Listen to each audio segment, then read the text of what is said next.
Grazzi li ġejtu daqshekk malajr. Qed nintaqgħu f'mument tassew ta' dieqa għall-poplu Malti u Awċi kollu. Speċjalment għalina li tant konna qed inħarsu lejn din l-attività li saret kienet għall-10 darba li dejjem kienet attività li ġabret flejjes għall-istrina. Qalbna masura, m'hemmx mod ta' kif nistgħu niddiskrivu d-dieqa li għandna fuqna għal din it-traċedja. Informati mill-isptar li iddaħlu ma' dwar 18 il-midrub, 3 ġew intbagħtu d-dar, jidher li hemm 5 fl-ITU, 3 li se għandhom bżonn intervent. Sa dan it-tant, bla dubju ta' xejn bħalma dejjem Malta Community Trust Fund kienet ta' support minn dejjem għan-nies u għall-familji.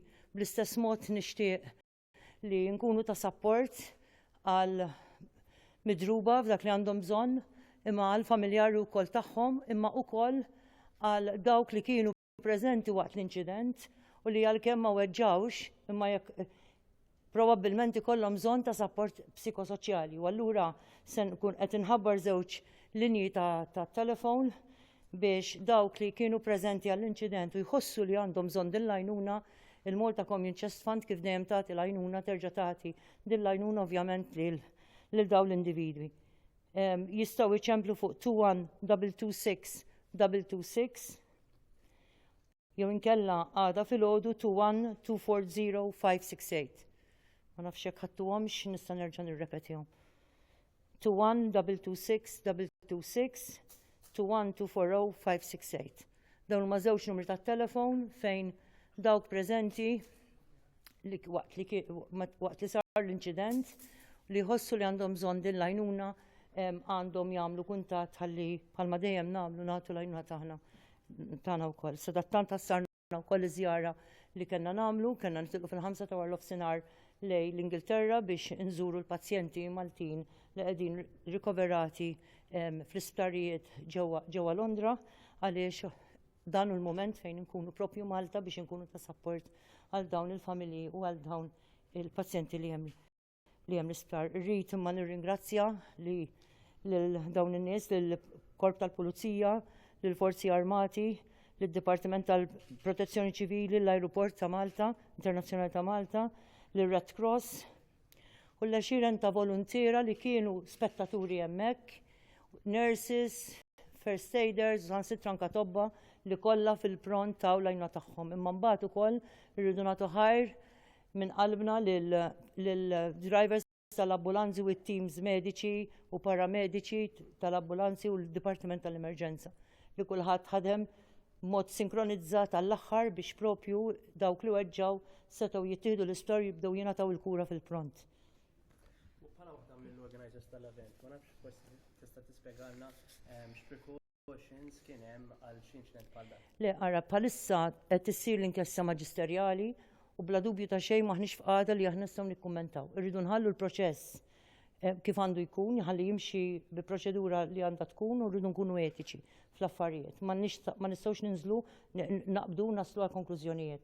Jew inħallu l-proċeduri tal-inkjesta maġisterjali tieħu l-korsa tagħha kif jixraq ħalli nkunu etiċi f'kull ħin. Fost element ta' responsabilità?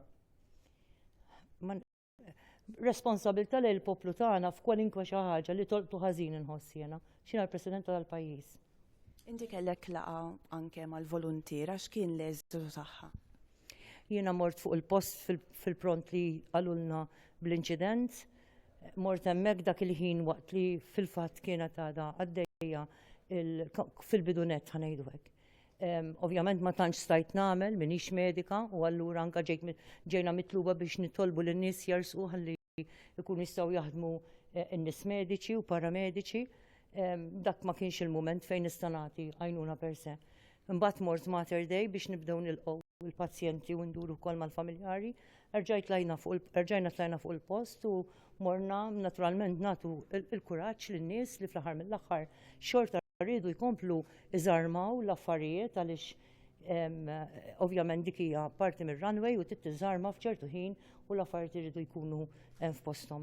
U kien jixraq li nerġgħu immorru u nagħtu dal-appoġġ lil dawk in-nies li bqgħu jaħdmu hemmhekk.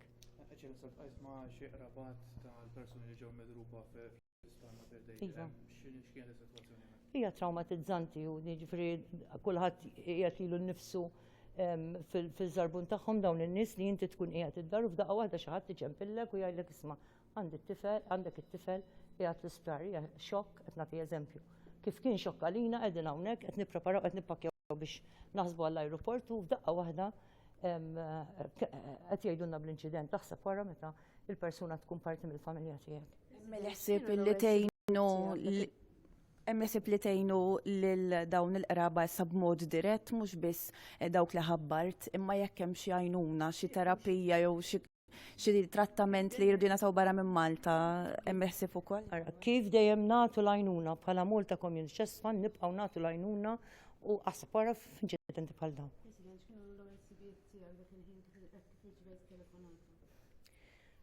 Laqas rid nemmen Mirjam, jiġifieri kif kolli ngħid jien dak il-ħin laqas tibda kważi tifhem x'qed jiġri. U allura l-aktar ħaġa ovvja li jiena f'kull ċirkostanza nagħmel meta jinqala xi ħaġa li mmur on the spot. Mur on the spot biex jekk kien nista' nkun tajnuna nkun u fl-istess waqt ukoll nassimilax eżattament x'qed jinqala.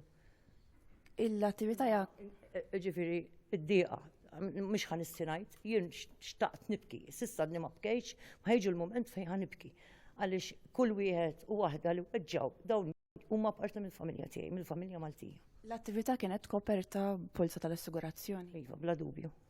U jien xtaqtek tgħaddi messaġġ il dawk il-qraba li ntlaqtu b'mod dirett jew familjari li ntlaqtu b'mod dirett minn dan l-inċident u fl-aħħar mill-aħħar l-eżodu tiegħu nafu x'ġara. M'għandix kliem biex nesprimi d-dieqa li nħossu f'qalbna għal dis-sitwazzjoni li nqalat, imma bla dubju ta' xejn ħankunu qegħdin hemm kif ngħinu dejjem biex ngħinu kemm nifilħu u b'dak kollu li nistgħu biex nippruvaw intaffu din id-dieqa u din id-diffikultà.